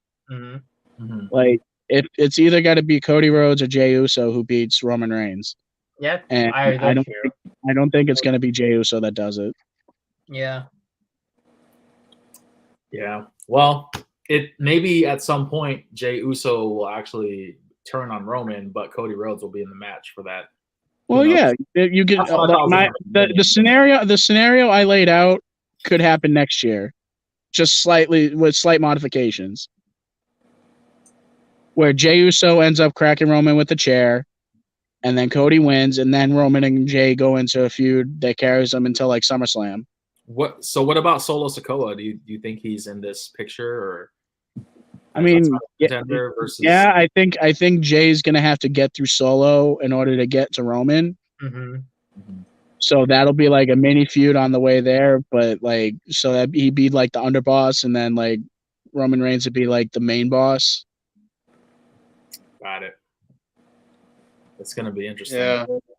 And then Jimmy's gonna be like, "Oh, I don't know what to do," and then like either he'll pledge his allegiance to Roman or he'll help Jey out. But I think next year it'll be Cody Rhodes beating Roman Reigns with the help of Jey Uso, and then Jey Uso. Oh, they're gonna unify it. That's right. No, they're not. No, they're trying to break up They're trying to figure out a way to break up the WWE Undisputed Universal Championship. They're not. I don't think they're gonna merge the women's titles just like that wouldn't make any sense. Well, if rumors are be to believe, they're trying to split up the men's like main championship. I don't think they're gonna combine the women's championship. Roman needs to be unsplit the title. God damn it! If they're gonna split the men's championship titles, then they gotta take the belt off Roman first. Exactly. Well, yeah. I don't think you could just do that midway while there's already a champion. Yeah, well, that's why after next year they're gonna split it. Cody will take the WWE championship because that's the one he actually cares about. Mm-hmm. Yeah. Like he said, he wants the belt that Dusty almost won, which is the WWE championship. Right. Whether or not he gives it, he just is like, I don't care about the Universal Championship, and you low-key kind of bury the Universal Championship, or they do like the draft or something. Like they're gonna split up that belt, and then hopefully Cody brings back the Winged Eagle Championship design for the WWE Championship. Oh wow! Yeah, I saw that. It's at the real. That's like my second favorite belt ever after third favorite belt after the big gold belt, which if they bring that back, I'm buying a replica of it immediately. Yes. I love the big gold belt, man. And then white strap Intercontinental Championship, which Cody did bring back, is my second favorite. So, I think we're all on board for Cody to be the next person to, or still continue this journey to finish this story, but no pun intended. But, there's some big news that recently surfaced from WWE. I don't know if you guys know, but WWE actually was bought out by. That's what I say. UFC. Basically, Endeavor owns UFC, and they merged with WWE, which now make them worth more than 21 billion. 21.3 billion, I think. 21.3 billion. I know. Now it's all one conglomerate. So that's huge. That's a very, very big decision. So that's why Triple H came out at the beginning of Raw and says, "Oh, we're still here. We're gonna be doing all that." Like that was just basically saying, like, "Yeah, we got bought out, but like we're not gonna like become like UFC Junior or like UFC is gonna become like WWE or whatever." Right. I think I think at the end of the day, it's still going to be the same product. Nothing's really going to change. I think they're going to keep them as two separate conglomerates. They're just going to be owned under the same brand. Yeah. So I think this is great. I think that the WWE and the UFC can kind of benefit from each other because as far as I know, I don't watch UFC all that much, but from what I've been told, they don't really do promos that well. No. Yeah, sure. You have the weigh-ins. You have a couple of like heated moments where the fighters kind of go toe-to-toe with each other before the match, but nothing like in that sense where you build a story like WWE does, and vice versa. Unless it's Conor McGregor. Gregory. That would be interesting. But I mean, like that's kind of what makes it also interesting is that you could potentially cross brand some of UFC property with WWE. I think that kind of like what TNA was doing with Bellator back in the day. Yeah. So that I mean, that's not WWE, Rez. You don't know nothing about that. I only watch WWE, so what do I know? Right? Exactly. But I'm excited. No. Real quick. I would be excited about it if the guy who like owned the Endeavor or whatever wasn't like, yeah, no, Vince McMahon is sticking around. Yeah. Well, from that what puts damper on it for me. From what I saw, the ownership. So Vince McMahon is he doesn't own the company. Like but they said that they're gonna keep him on as like a top level executive position as far as creative is concerned. So that means Vince McMahon booking is back and it's fucking worse than ever. Yeah, welcome to 2023.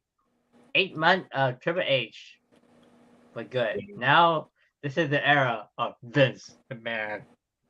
Again. And the thing is, we all know this. Vince's booking is so outdated. He has to leave. Exactly. Have you seen WWE Bump live show where the hashtag fire Vince? Every single one of the chat saying that. Yeah. Well, on Twitter. I'm optimistic. I think the product definitely now is going to go to the next level of it. I really think that WWE has to move with the times, which is also why I think that they agreed to sell WWE. McMahon sold it. I mean, it's been in his family for years, generations. Since the 20s, I think. Yeah, I mean, and basically his dad, Vince McMahon, his father owned it, and then pretty much handed it to him. And you know, it's I think they have a lot of potential here. I think wrestling, WWE specifically, can be really good again, but it's going to be kind of hard to win back a lot of fans after WrestleMania 39. To be honest, there was a lot of disappointed fans. Some in this live currently, you know, about the outcome of the main event of night 2, but you know. It is what it is, guys. You know, as a fan, I'm always going to be a wrestling fan, but you know, until then, we gotta keep throwing up them ones, man. There's my one. Not my one.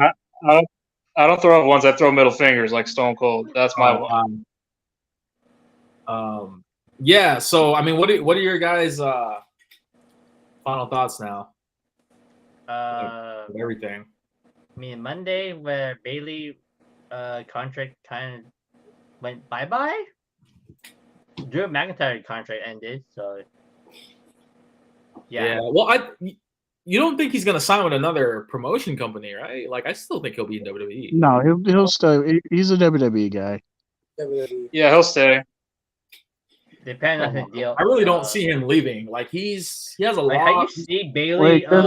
There's nowhere else for him to go. I mean, he could go to AEW, but like, as much as I love AEW, it's not as big as WWE.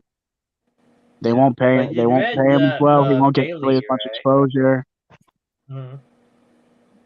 Right. I don't know what Bailey is talking about, but she said this is end of the love story. Okay.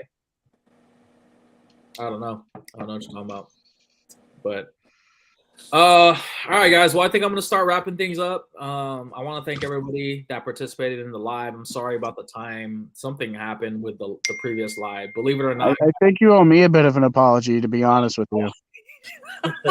MJF. I want to give a sincere apology to my guest. You know, Stone Cold Steve Austin, for being sad cheeks because of Cody Rhodes losing at Mania 39, and also that's not what you're apologizing for. What are you really apologizing for right now? I was gonna say that I didn't get to play the Head of the Table theme song because I don't want to get demonetized. But no. Apologize for what you did to me. I didn't know, first and foremost, I didn't know you were going to be singing. I just added you on first, and you were in the middle of singing a song. Rez, are you trying to imply that you have no control over your live? I don't. I mean, I have trigger fingers, you know, so they have their own, you know. So I still haven't heard that say, "I'm sorry, I did that to you, Stone Cold Steve Austin." Well, all due respect, Tribal Chief doesn't need to apologize. So I'll have the wise man apologize to you. Okay. Okay. All right. I'm gonna get you soon enough. All right. We shall see, my friend. I'll figure out. I just want to show off something before we exit. Sneak peek of my latest pickup. Any last minute pickups, whatever you want to show before we end the live. MJF for 2024. Nobody cares. What? Oh. Who's that? Is that LeBron? Yeah. Yeah. That's their statement, right? Yep. Aw. All right, I gotta wait till next week to show my pickups, just because I gotta go find them. Yeah, I want to apologize to everybody who follows me like on the channel, because I have not posted anything for almost a month. Other than my lives, I have not posted anything.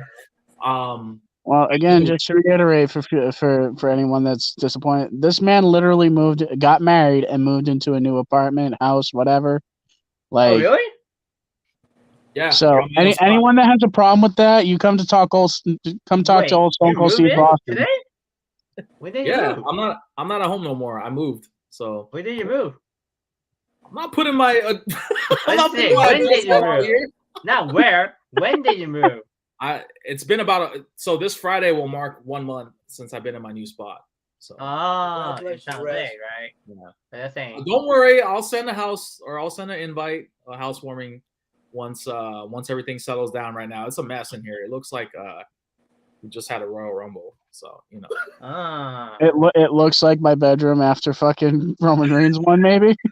Oh, yeah. Bro, I'm telling you straight up. Remember when Undertaker lost at WrestleMania and to Brock Lesnar? Oh, yeah, I was so happy. I remember. Dude. I was so happy. That dude's face was my face. No, I remember that. I texted you. I messaged you the moment the pinfall went down. I was like, bro. And you're like, what the actual? That one guy that I opened wide. Dude, I was in shock for I was in shock for like 3 minutes. I was like, that really didn't just happen, right? Yeah, I'm trying to forget about that.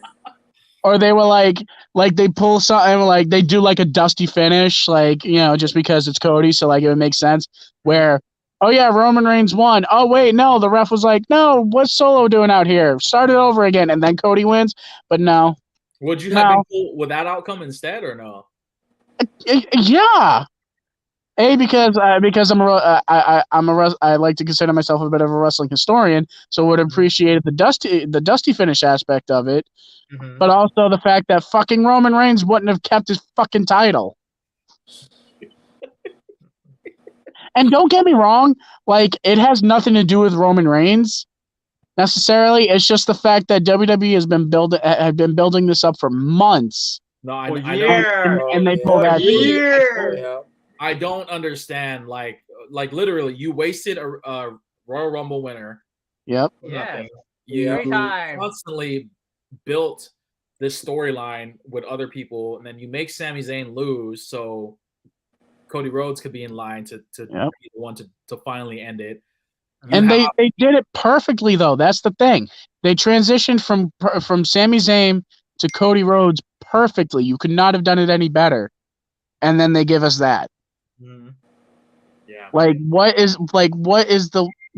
I hope when like Vince actually like retires or whatever, they do like a documentary and go through his booking decisions, and people, and like right at the end they're like, "What the fuck were you doing with here?" No. When Vince retires, it's gonna be his last breath. That's when Vince retires. He's not gonna fucking quit. I mean, there are other reasons why he might retire. He grew a mustache, so more allegations might come out, but you know.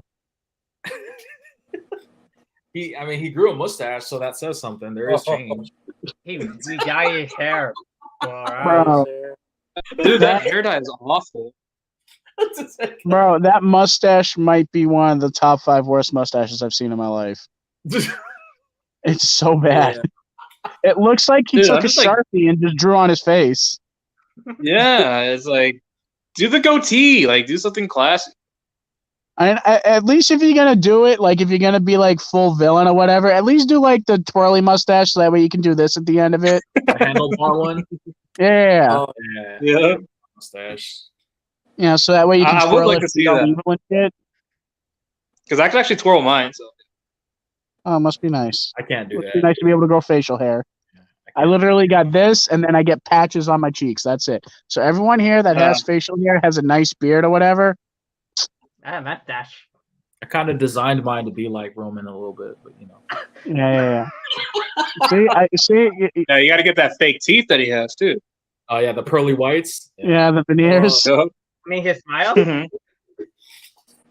All right, guys. Well, I just want to thank everybody again who tuned in this evening for this Wrestlemania wrestling live stream. I do different topics every week, guys. So if there's anything that you guys want me to talk about, my line is open. You could always hit up my social media platforms and just throw it in there. Hey, Rez, you know, it'd be cool if you guys can talk about this or whatever the case may be. You know, I pretty much do live streams and I talk about stuff that I'm into, not just wrestling, of course, but other things like sports, jerseys, hats, sneakers, collectibles, Krakens, whatever the case may be.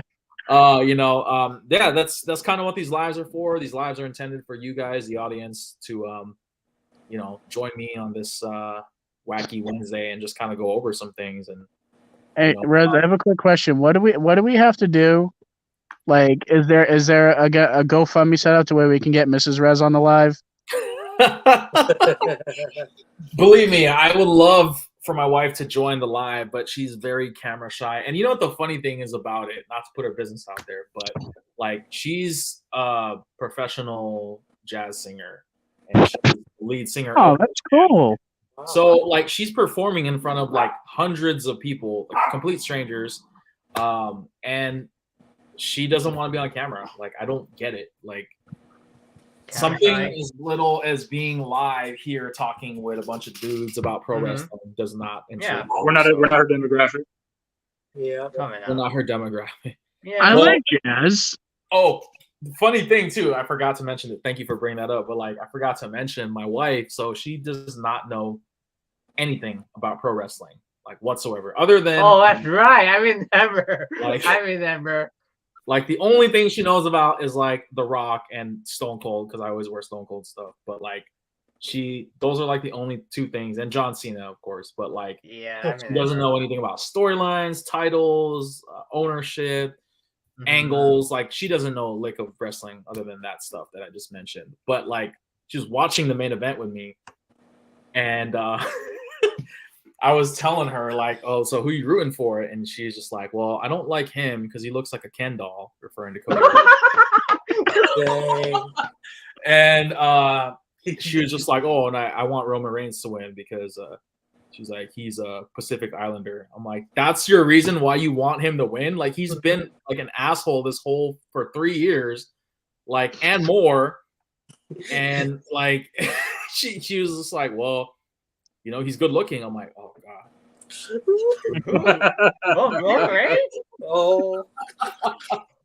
You should ask her. You should ask her if Roman Reigns is her hall pass.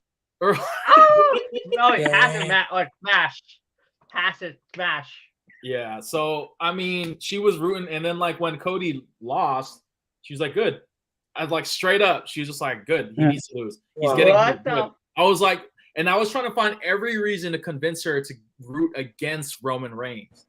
Like I was saying, look, Cody Rhodes' family is here. His wife is here. His daughter is here. And she was just like, so? And I was like, what? You have a heel wife. I tried.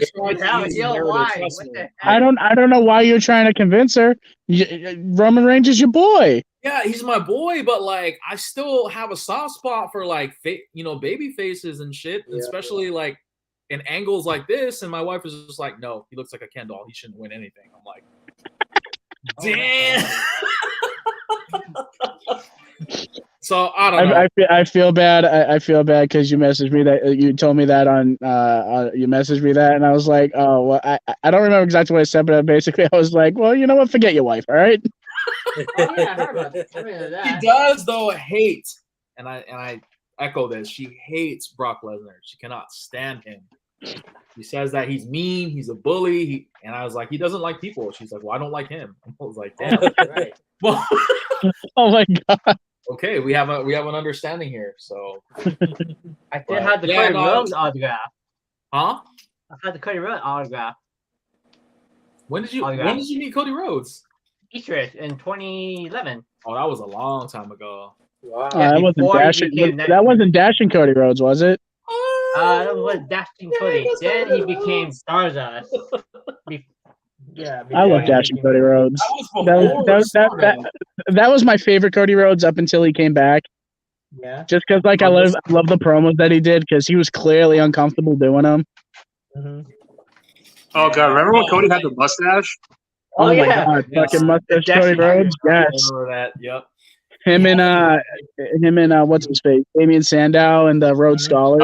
Great team name, by the way. The Rhodes Scholars. I totally forgot about them. Oh man. Jeez. That was great. One of my favorite Cody Rhodes moments, like full stop, is him and Damian Sandow doing the New Age Outlaws theme song. Mm-hmm. Oh yeah.